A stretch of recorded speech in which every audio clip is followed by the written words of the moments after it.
معلم معلومی هستم، یکی از کسایی که در بخش تکنولوژی کار میکنم و همچنان ما خودم از پنجه کامپیوتر ساینس فارغ شدیم. کامپیوتر ساینس 2 سال همچنان با کامپیوتر ساینس درس خواندیم و مدت بیشتر از 7 سال میشه که ما با تکنولوژی در ارتباط هستم و با این فیلد کار میکنم.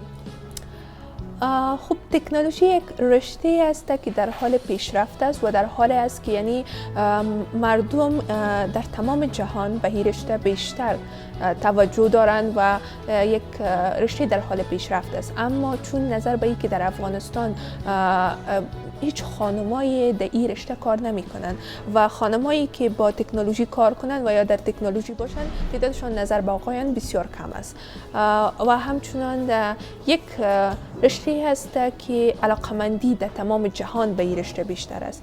از خاطر میخواستم که با این رشته کار بکنم، در این رشته درس بخوانم، علاقه خاص داشتم چون یک رشته هست که همیشه نوآوری های در خود داره و مختص به یک بخش مشخص نیست.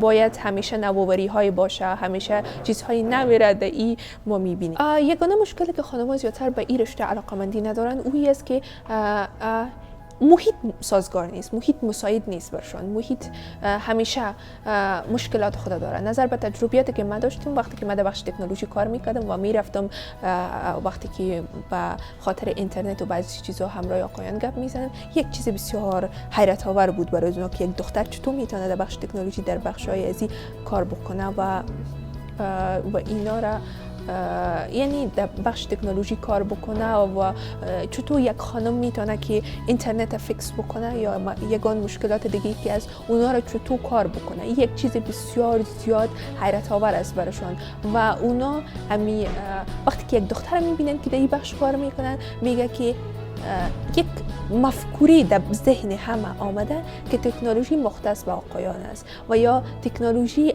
وقتی که نام از تکنولوژی میبریم معمولا چیزی که در فکرشان میاد آیتی است یا همون کارهایی که ارتباط به آیتی میگیره، همین کیبلینگ است و یا همون بخشایی که مثلا اینترنت باید جور بکنه، کیبلینگ بکنه، ایره بکنه، او را بکنه.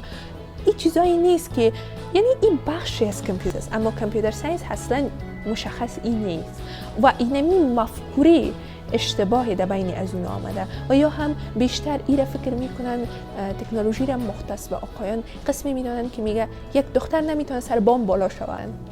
گپایی است که بیشتر مد نظر میگیره. من بیشتر از همه فامیلم، والدینم، اونا بیشتر مادرم همیشه میخواست که ما یعنی همیشه اونا از ما حمایت کردن با هر آن چیزی که ما با او علاقه داشتیم و در او کار کردیم. اونا همیشه از ما حمایت کردن و همیشه در پالوی استاد بودن، در هر چیز از ما حمایت کردن و در هر مشکل ما همراهیم بودن.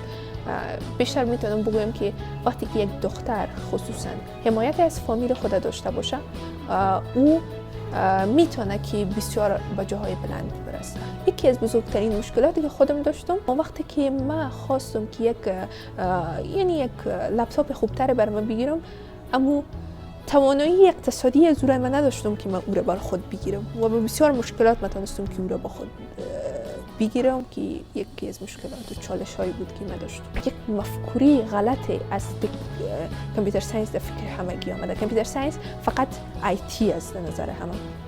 کامپیوتر ساینس تنها آیتی نیست. ما میتونیم پروگرامینگ، بخش های مختلف دیگر، روباتیکس که یکی از رشته های که بیشترین علاقمند داره و بیشترین پیشرفت کرده، چیزهایی است که در او پیش میآید هست، اما اونا فقط کامپیوتر ساینس مختص به آیتی میدونن. در آینده های نزدیک با شما بخشای دیگر کامپیوتر ساینس هم خود معرفی کردیم و درباره‌اش صحبت خود داشتیم.